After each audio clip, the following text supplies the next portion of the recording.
Welcome to The Red-Haired Archaeologist. I am your host, author, and sunscreen advocate, Amanda Hope Haley. Thank you for spending some time with me today, studying artifacts our Near Eastern ancestors left behind, and considering if those items just might change how we read or read into Scripture.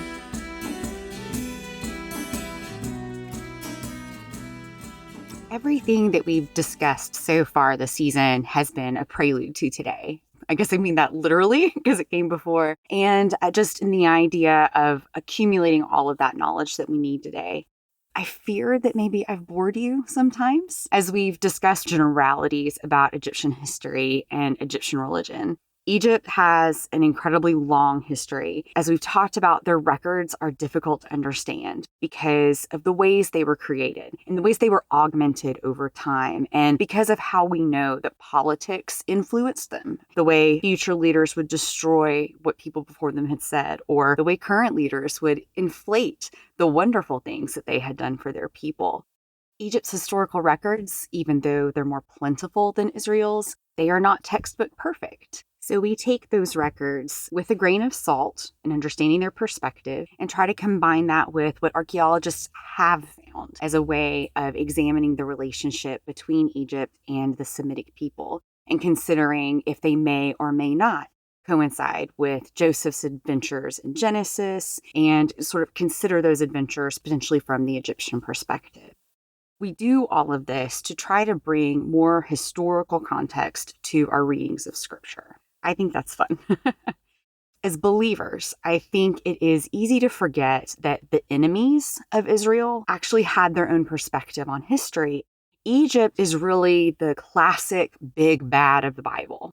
I think it's fun to consider what they thought and how they lived and how they saw themselves as impacting Israel. From the Bible's perspective, the biggest influence ancient Egypt ever had on ancient Israel was the Exodus event.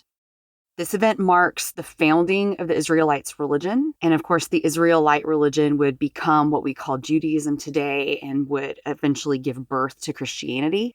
It's the story of how God pulled the Hebrews up out of Egypt after sending plagues and saving them from a pursuing Egyptian army. And then it goes on to how he gave them the law and how he guided them to the promised land.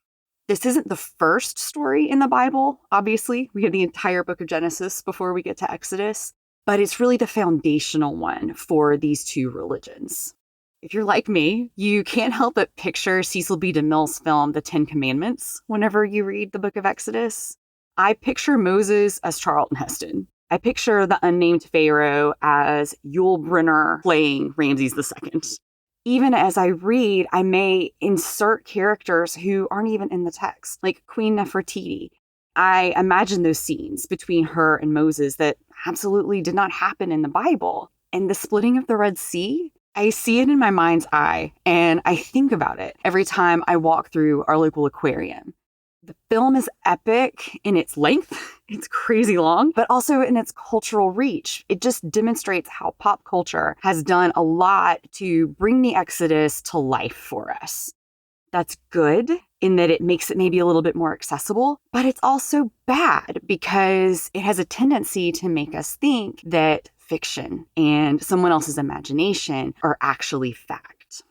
Unfortunately, Egypt has no direct record of the Exodus event, as it has no direct record of Joseph.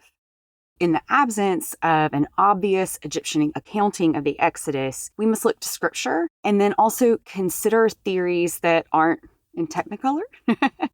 If you just Google, when was the Exodus? You'll get dates ranging from about 1600 BCE up to 1300 BCE. There's as little consensus about Moses as there was about Joseph. But I think we all do learn a classical date that usually lands somewhere in the 1200s, which is during the reign of Ramses II.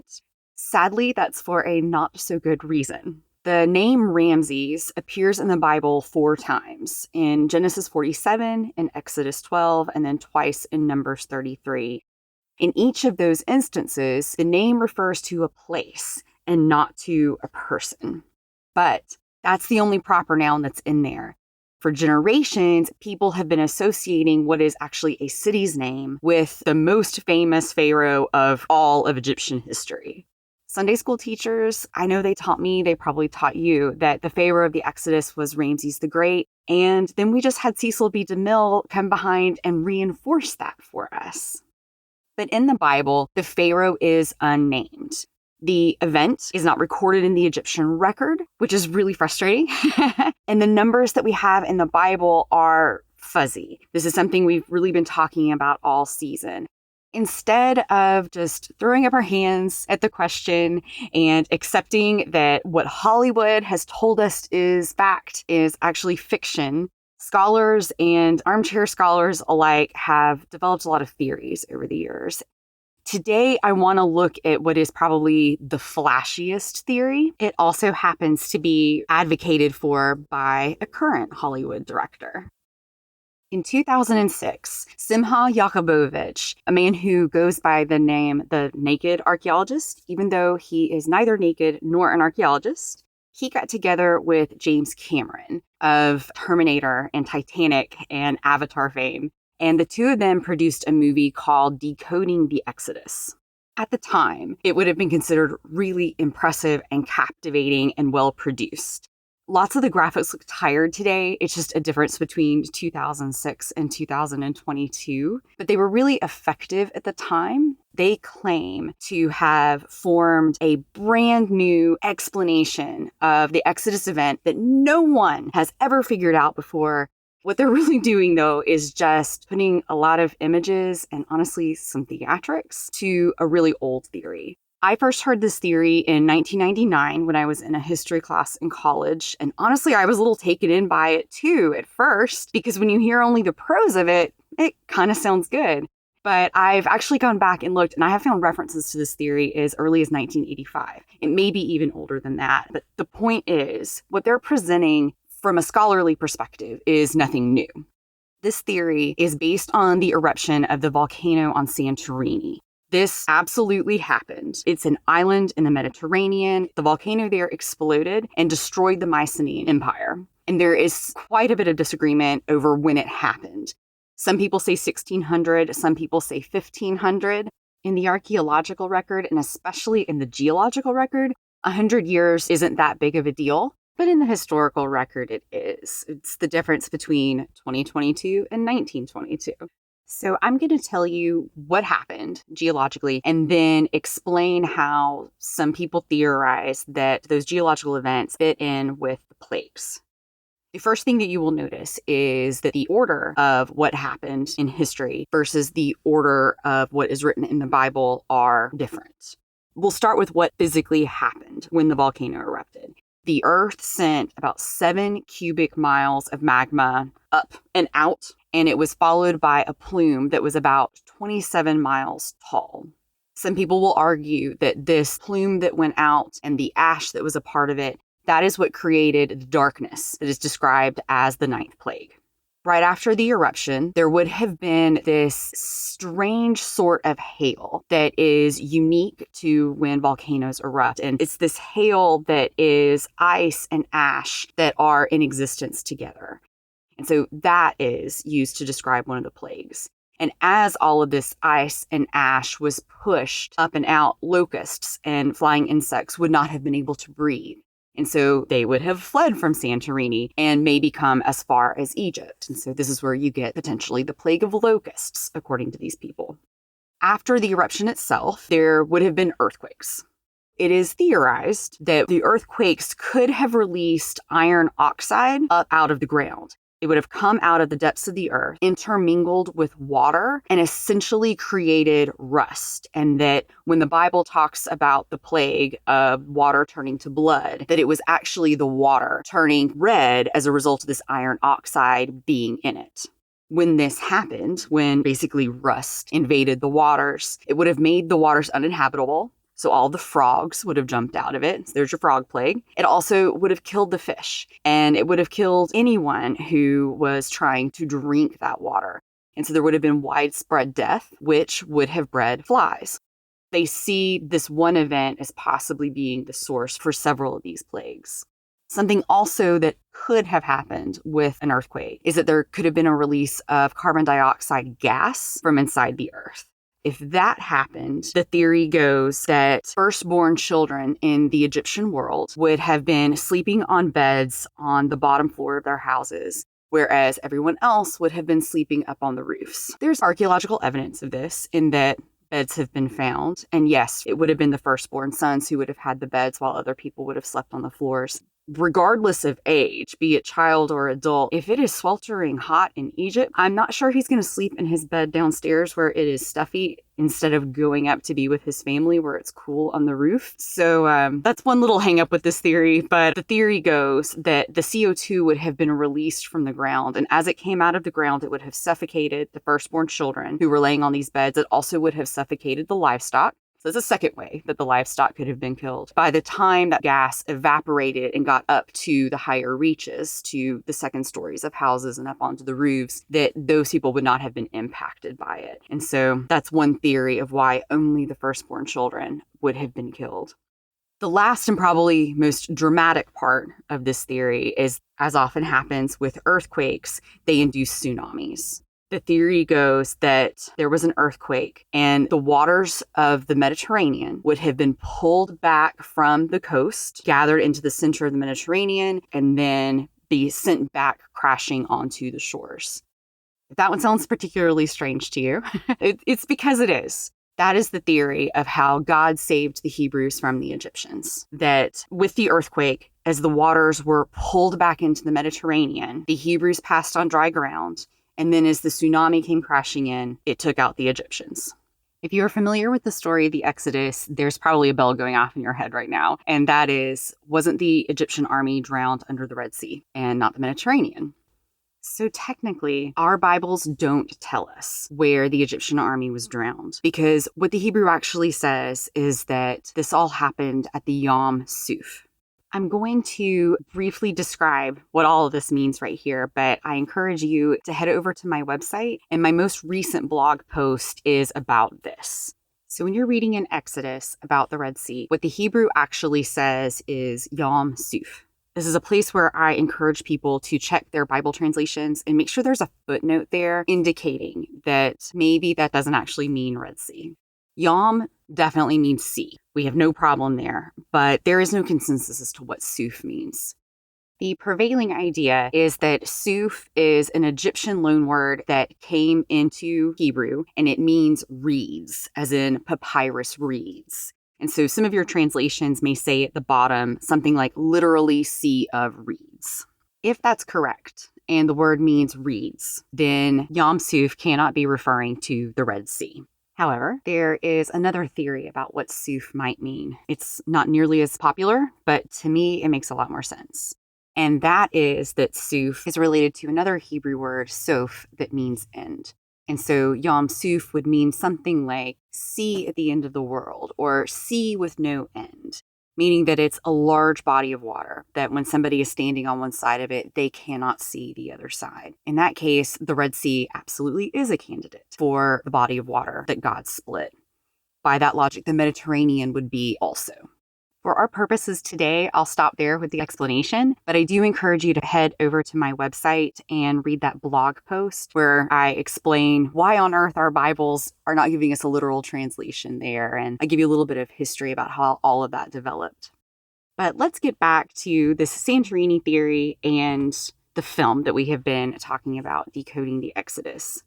I, this past weekend, rewatched it with my husband, David. I paused it about every 30 seconds to tell him everything that was wrong with it. The man deserves a medal. He informed me that my listeners do not want a complete exegesis of this movie, as he was subjected to. So I thought that I would just hit the biggest, broadest points, the things that made my blood pressure go the highest, and really the things that if you ever watch this film, if you ever sit down to watch it, and I mean, honestly, it's a good exercise. I encourage you to do that. The things that I want people to know before they go into watching something like this.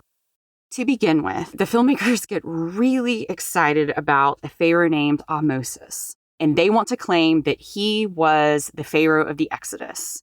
And they do this mostly based on a fragmented stele that they admit from the beginning that they have not seen, they have not been given access to, and they do this graphic presentation of it. The reason why they like it is he would have been the Pharaoh probably when Santorini exploded, depending on if you believe it happened in 1600 or 1500. There's a good chance that he was the Pharaoh when that happened. And he created something called the Tempest Stela, this one that they were not given access to. And it describes a lot of strange weather events that happened during his lifetime. And those get associated with Santorini. They want to take that and they compare it to the description of the Exodus in the Bible. And they want to say, oh, look, both of these are describing the same thing. And they really do that with zero evidence. What that stela is describing is strange happenings of weather. And I'm going to say it's probably just that. As I said, we can't even be sure that what he is describing was the Santorini explosion because we can't be certain of dates. This is one thing, it may be the thing that made me the angriest in the film, is the way they try to make Exodus fit at 1500. What they do is they will take clips from scholars, and these scholars will be talking about certain events or certain artifacts. If they like what that scholar says, then obviously they just go with it. Or if they have two scholars who say disagree by 100 years or 200 years, what they'll do is simply average out what the two scholars say. And so by math, they have made all of these little disparate clips of things come together and make it look like all of these things happened in 1500. We don't know that. The people who specialize in the artifacts and the things that they are presenting to us, those people don't agree. And so they basically use their words against each other. And then when they do feature artifacts like the Tempest Stela, where they try to spin it and put a perspective on it and make you think you see the Exodus in it. At other places, they won't fully describe an artifact. There's one point where they're talking about basically the Yam Suf and where it could have happened. They discount the Red Sea from the beginning. Instead, they're looking at a lost lake that is near to the Mediterranean, and they do it based on another stela. But what they don't tell you is the stela was written in the 300s by a Ptolemaic pharaoh, and the whole thing is about a different god. It's from the wrong time. It's written by the wrong person, and it's the wrong story. It's written in honor of a completely different god from a completely different culture. But the reason they use it is because it has something in there about the water dividing. And that's it. They just take this one little detail and they want to blow it up and try to make it fit into this narrative that they have concocted. And as they're showing their journey through various cities of Egypt, there's this almost subtle refrain in the background that the Egyptian government is trying to hide things. They're trying to hide any finds that are out there that may be related to Israel. The impression is that part of the reason this film is so groundbreaking is because not only is it new material that these guys have put together, but it's also been hidden by the government. They don't want us to see these kinds of things, and it's just inaccurate. What they show are archaeological sites that have fences and walls around them. They show people who work for the Egyptian Antiquities Authority being there. They're overseeing the excavations. In some cases, they're overseeing what's happening in museums. The reality is, in Egypt and in Israel, there are departments of antiquities.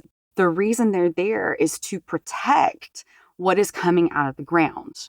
Archaeology, first off, it has a history of grave robbers, of people coming in, stealing antiquities and selling them for personal gain. And so that's something that they have to fight against is crime. They need to make sure that everything's locked down. Also, when something like that happens, damage can occur. In so many of these places, what is coming out of the ground has not seen daylight in more than 3,000 years. Not just the artifacts are fragile, but the earth itself that they're coming out of is very fragile.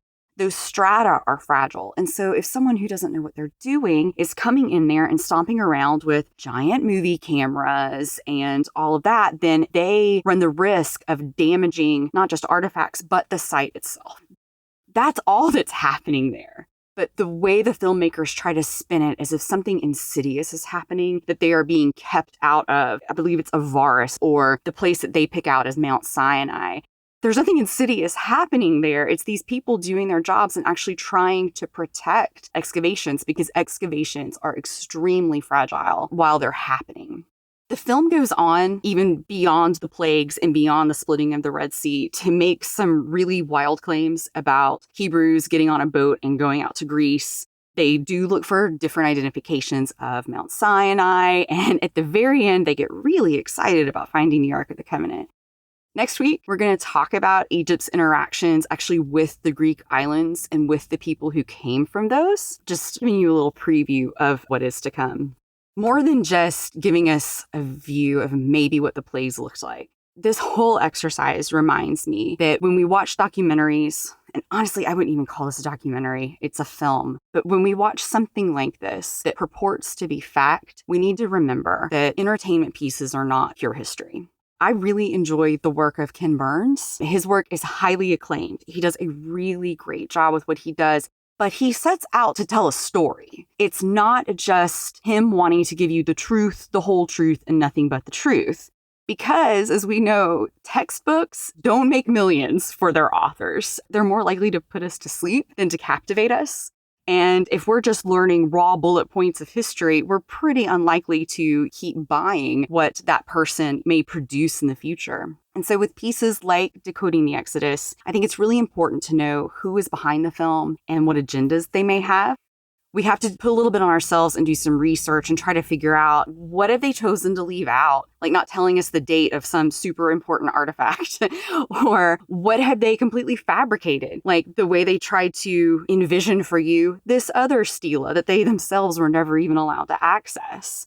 It's also important to know how they may have edited down scholars' words. I, over the years, had a handful of professors who would be interviewed for like History Channel pieces. I remember one professor being so angry one time because he did an interview, and then when it came out, they had edited him to the point where he seemed to be saying the opposite of what he was saying. They had taken his words completely out of context, and that's what's happened here. Decoding the Exodus, and really even the Santorini theory, is an example of proof texting. Usually when I talk about proof texting, it's about the Bible, but this is actually an example of that. Because this is taking facts, pulling them out of their own contexts, ignoring those contexts, stringing them together so that a narrative is formed that supports the idea that somebody else already has. It's the opposite of exegesis. It's the opposite of what I would call good scholarship, where you let what is in the scripture, what is in the Bible, or what is coming out of the ground. You let the original artifacts tell you a story, as opposed to you telling a story and using bits and pieces to support your own ideas. I honestly don't have a clue why James Cameron created this film. I feel like it can't be because he was burdened to teach us the truth, because the scholarship in this movie is shockingly poor. If you've listened to me for a while or you've read my books, then you know that I say that I am guided every day by James 1:3. I do not encourage a large number of you to become teachers, because teachers will be held to a higher standard. I tend to agonize over everything I write and I say. Just this one podcast, I'm on day 3 of producing it. It's probably going to take me another one to get it done, because the last thing that I want to do is lead people astray. I think it's really important that when someone is presenting material, that they do it in a reasonable way and not in a bombastic way. Sometimes that means leaving lots and lots of room for I don't know. I am aware that there is a ton that I don't know, and it probably makes you crazy sometimes if you're coming to me for answers, for me to just present you all the options and then say, I don't know. But when it comes to scripture, and often when it comes to history, there are no easy, exact, perfect answers. I happen to think that, especially when it comes to scripture, that this is part of God's design because it keeps us curious and engaging with the Bible. But my comfort with I don't know is really unusual in this world that demands certainty. If you want to go Google when was the Exodus, you are not going to get that quick, immediate answer. But we are, as a culture, used to Google giving us that quick, immediate answer. On top of this discomfort with uncertainty, there are a lot of people who feel the need to prove the Bible. I think that often that leads to falsehoods being accepted as fact. every few years, it seems like we hear these new revelations that Noah's Ark has been discovered, only for the debunking of that headline never to actually make the news. You see the same thing happening with the Ark of the Covenant, or in light of this podcast, Pharaoh's chariot wheels at the bottom of the Red Sea. None of those items have ever been found. As you've heard, when it comes to the Red Sea, there isn't even consensus about where we should be looking for the Pharaoh's chariot wheels. Should it be the Mediterranean? Should it be a shallow piece of the Nile Delta where papyrus reeds could have grown? Or should it be the Red Sea? There's no consensus there. But false stories about that and other religious artifacts continue to make headlines because in today's society, they gain clicks. They become financially lucrative in some cases for the people who are inventing these stories. And I mean, it makes sense because if you're a religious person, you really want to see those like super special artifacts. I've talked in the past about what I call the Bible's big three: Noah's Ark, the Ark of the Covenant, and the Cup of Christ. If any of those were ever discovered, it would be the kind of news that stopped the spinning of the world. We all would flock to wherever it is set up, whatever museum it is set up in, to see it, because there is something about seeing a physical manifestation of something that we have read about our whole lives and has such deep meaning to our beliefs in God.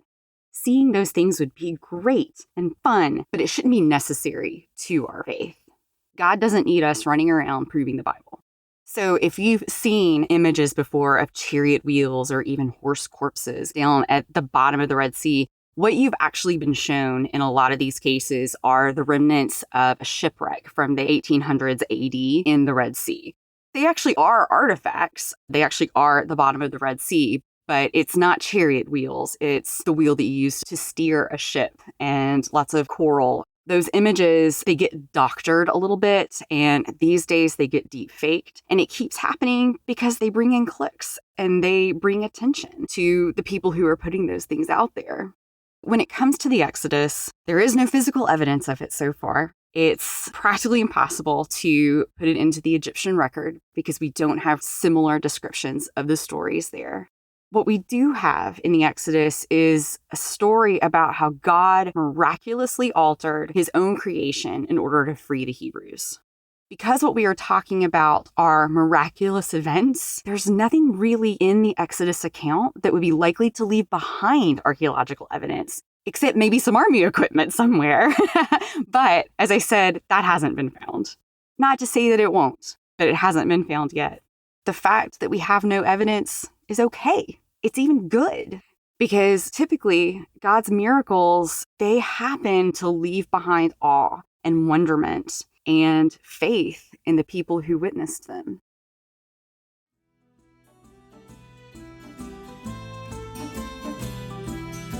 The Red-Haired Archaeologist podcast is researched, hosted, and recorded by me, Amanda Hope Haley. It is sound edited by Nicholas Allaire. New episodes are released each Thursday. To interact with me and other listeners, make sure you click the follow button on the Red-Haired Archaeologist pages on Facebook and Instagram. Then check out my website, theredhairedarchaeologist.com, where you can subscribe to my monthly newsletter, sign up to join me on next year's tour of Israel, and book me to come speak in your hometown.